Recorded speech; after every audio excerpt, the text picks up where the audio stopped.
Chapter 30. Somewhere over the rainbow, there's some messed up stuff going on. We tumbled down some steps to a concrete landing. The three of us lay there in a heap, gasping and stunned.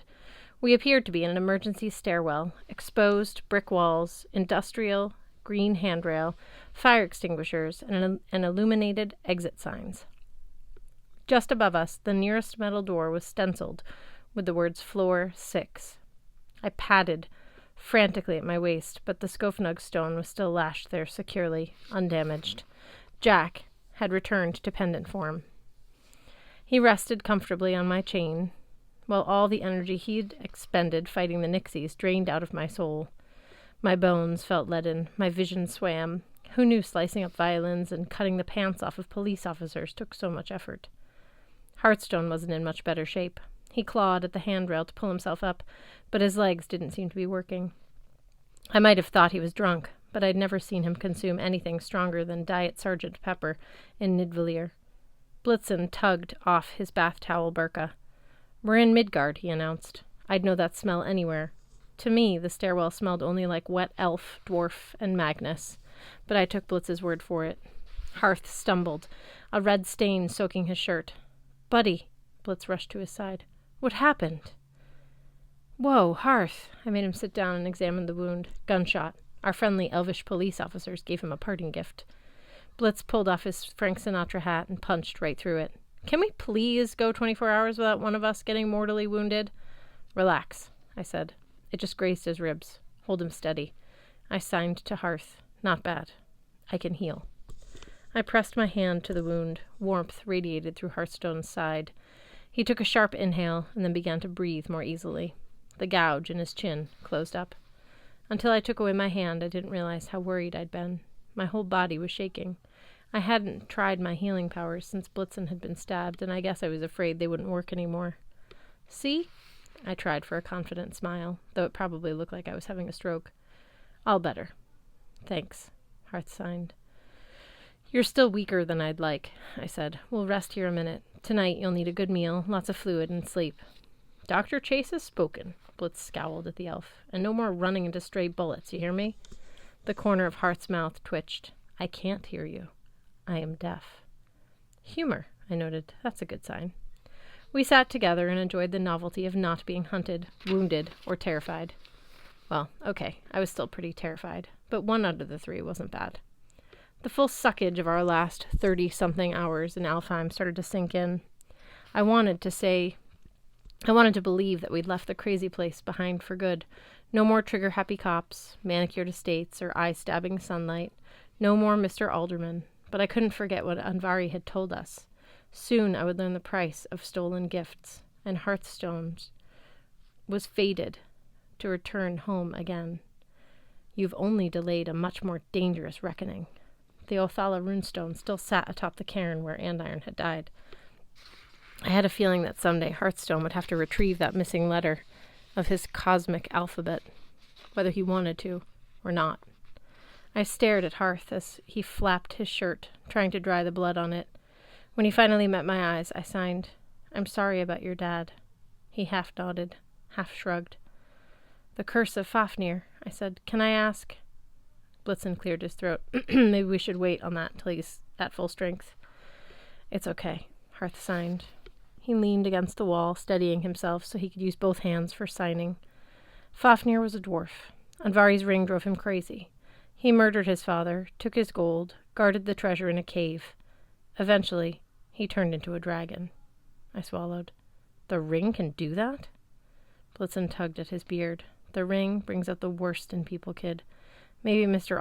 Alderman doesn't have that much evil inside him. Maybe he'll just stay an unpleasant elf and win the lottery." I remembered Hearth's father cackling as he kicked his guests, dancing around as his Nixies attacked the crowd. Whatever Alderman had inside him, I doubted it was a fuzzy kitten. I looked at the top of the stairwell where the sign said, "Roof access." "We should find Sam," I said. "We're supposed to talk to the god Heimdall and get directions to someplace in Jotunheim." Kid?" Blitzen's eye twitched. "I think Hearth might need a little more quiet time before we meet up with Simura and go racing off to fight giants. I could use some rest, too." "Right." I felt bad bringing up our to-do list. Too many people to meet. too many dangerous worlds to visit. 3 days left to find Thor's hammer. So far, we'd found a hot lady sword, a blue rock, barely managed not to get ourselves killed, and driven Hearthstone's father criminally insane, about par for the course. You want to crash at Valhalla for the night? I asked. Blitzen grunted. The Thanes don't like mortals mixing with the honored dead. You go ahead. I'll take Hearth to Nidvalir and let him rest at my place. His tanning bed is all set up. But how will you get there? Blitz shrugged. Like I told you before, there's tons of entrances to the dwarf world under Midgard. Probably one in the basement of this building. If not, we'll just find the nearest sewer. Yes, Hearth signed. We love sewers.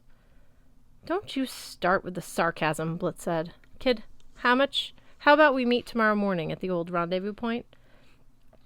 I couldn't help but smile at the memories of the good old days, hanging out with Hearth and Blitz, wondering where our next meal would come from and when we would next get mugged. The good old days really sucked, but they sucked in less complicated way than the crazy new days. The old rendezvous point is. I hugged them. It is. I hugged them both. I didn't want Hearth or Blitz to leave, but neither of them was in any shape to face any more danger tonight, and I wasn't sure what I would find up on the roof. I unfastened the Skofnug stone from my belt and handed it to Blitz. Hold on to that. Keep it safe. We will, Blitz promised. And kid? Thanks. They staggered down the stairwell, arm in arm, leaning on each other for support. Stop stepping on my toes, Blitz grumbled. Have you put on weight? No. Lead with your left foot, you silly elf. There you go. I climbed to the top of the stairwell, wondering where in Midgard I had ended up. Annoying fact about traveling between worlds, you often pop up exactly where you need to be, whether you want to be there or not. 4 people I already knew stood on the rooftop, though I had no idea why. Sam and Amir were having a hushed argument at the base of a huge illuminated billboard. And not just any billboard, I realized. Towering above us was the famous Boston Citgo sign, a 60-foot square of LEDs that washed the rooftop in white, orange, and blue. Sitting on the edge of the roof, looking very bored, were Halfborn Gunderson and Alex Fierro. Sam and Amir were too busy arguing to notice me, but Halfborn nodded in greeting. He didn't seem surprised. I walked over to my fellow Einajar. Sup? Alex skipped a piece of gravel across the roof. Oh, so much fun. Samara wanted to bring Amir to see the Citgo sign. Something about rainbows. She needed a male relative as a chaperone. I blinked. So you... Alex gave me an exaggerated at-your-service bow. I'm her male relative.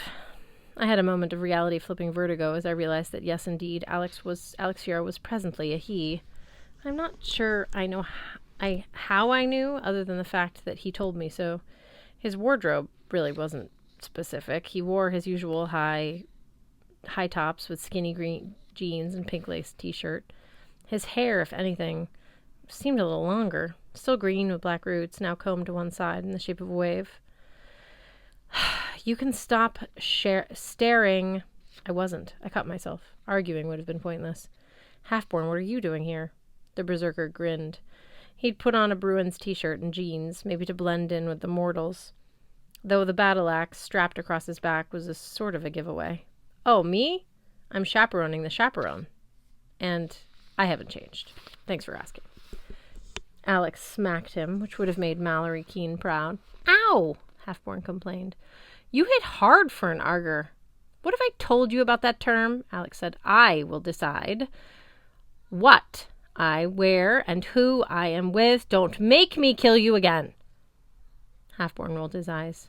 You killed me one time, and it wasn't even a fair fight. I got you back at lunch. Whatever. I stared at the two of them. It dawned on me that over the last day and a half they had become friends. In a sort of trash-talking, murdering each other way, hallmates. Bonded. On floor 19. Alex slipped the garrote from his belt loops. So, Magnus, did you manage to heal your dwarf? Yeah, you heard about that? Sam filled us in. Alex started to make a cat's cradle with the wire, somehow managing not to cut off his own fingers in the process. I wondered if it was a good sign that Simra had shared information with Alex. Maybe they'd start to trust each other. Or maybe Sam's desperation to stop Loki had simply overridden her caution. I wanted to ask Alex about the dreams I'd have of Loki, and his suite asking Alex for a simple request while Alex threw pots at him. I decided maybe this wasn't the time, especially with Fiero's garrote so close to my neck. Alex pointed to his chin and to Sam and Amir. You should go over. They've been waiting for you.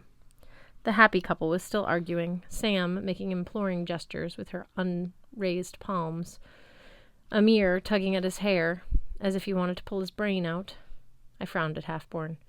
How could they know I would be here? I didn't even know. Odin's ravens, Halfborn said, as if that was a perfectly normal explanation. By all means, go over and interrupt. They're not getting anywhere with their argument, and I'm bored. Halfborn's definition of boredom was, I'm not killing anyone at the moment, nor am I watching someone get killed in an interesting way. Therefore, I am not anxious to alleviate it. Nevertheless, I approached Sam and Amir. Happily, Simra did not impale me with her axe. She even looked relieved to see me. Magnus, good. The light of the Sitko sign washed over her, turning her hijab the color of tree bark. Is Blitzen okay? He's better. I told her what happened, though she seemed distracted. Her eyes kept drifting back to Amir, who was still trying to pull his brain out. So, I wrapped up, what have you guys been up to? Amir barked to laugh. Oh, you know, the usual. Poor guy didn't sound like he was casting with a full bag of runes. I glanced at his hands to make sure he wasn't wearing a new cursed ring. Sam steepled her fingers in front of her mouth. I hope she didn't plan on piloting airplanes today, because she looked exhausted. Magnus, Amir and I have been talking on and off since you left. I brought him here, hoping to show him proof. Proof of what? I asked. Amir spread his arms. Gods, apparently. The 9 worlds. Proof that our whole life is a lie. Amir, our life isn't a lie. Sam's voice quivered. It's just more complicated than you realized. He shook his head, his hair now sticking up like an angry rooster's comb. Sam, running restaurants is complicated. Pleasing my dad and my grandparents and your grandparents is complicated. Waiting another 2 years to marry you when all I want to do is be with you, that is complicated. But this? Valkyries, gods, Einar, I can't even pronounce that word. Simra might have been blushing. It was hard to tell with the lights. I want to be with you too.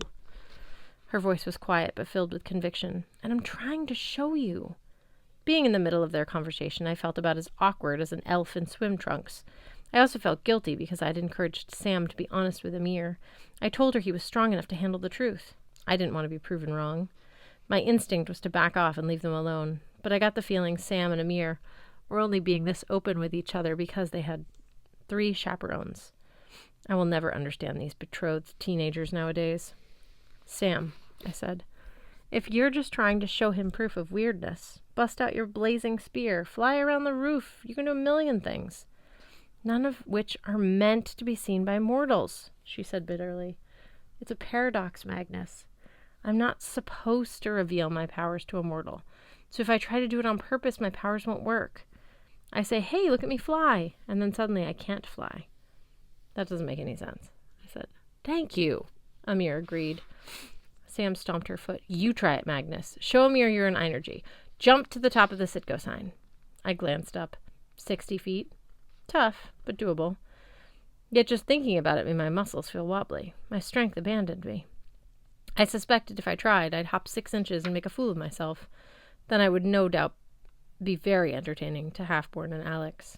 I see your point, I admitted. But what about Hearthstone and me disappearing from the plane? I turned to Amir. You noticed that, right? Amir looked lost. I think so. Sam keeps reminding me about it. But it's getting fuzzier. Were you on that flight? Sam sighed. His mind is trying to compensate. Amir's more flexible than Barry, who forgot about you guys as soon as we landed. But still...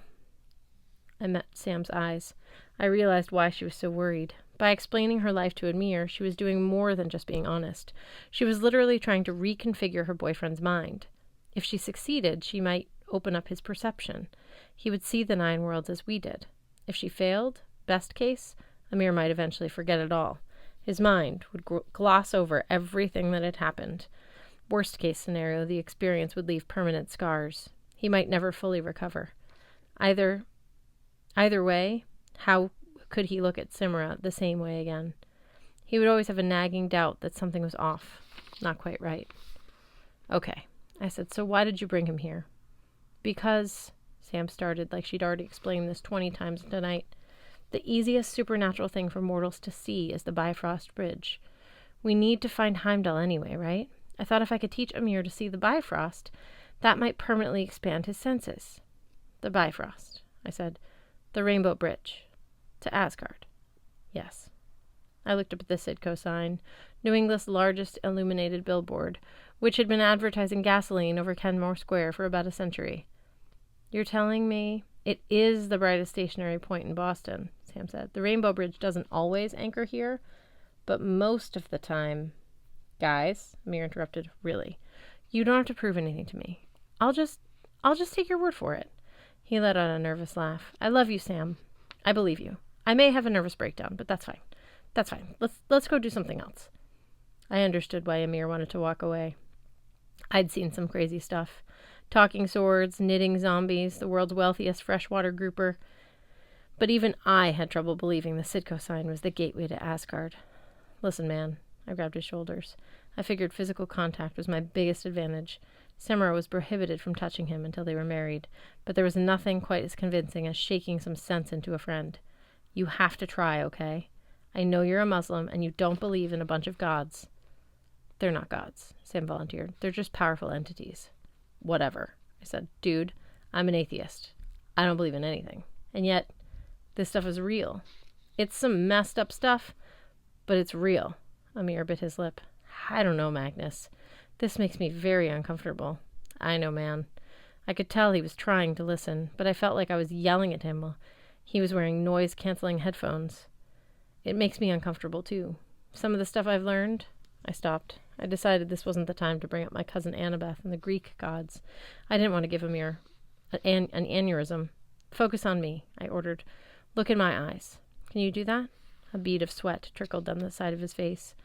With the effort of somebody lifting 300 pounds, he managed to meet my gaze. Okay, now listen, I said. Repeat after me. We're going to look up together. We're going to look up together. We're going to see a rainbow bridge, I said. We're going to, his voice cracked, see a rainbow bridge. And our brains will not explode. Not explode. 1, 2, 3. We looked. And crud. There it was. The perspective of the world seemed to shift, so we were looking at the Sidco sign from a 45-degree angle rather than a perpendicular one. From the top of the sign, a burning sheet of colors arced into the night sky. Amir, I said, are you seeing this? I don't believe it, he muttered, in a tone that made it clear he saw. Thank Allah, Sam said, smiling brighter than I'd ever seen. Most merciful, most compassionate. Then from the heavens spoke a voice, both squeaky and undivine. Hey, guys! Come on up!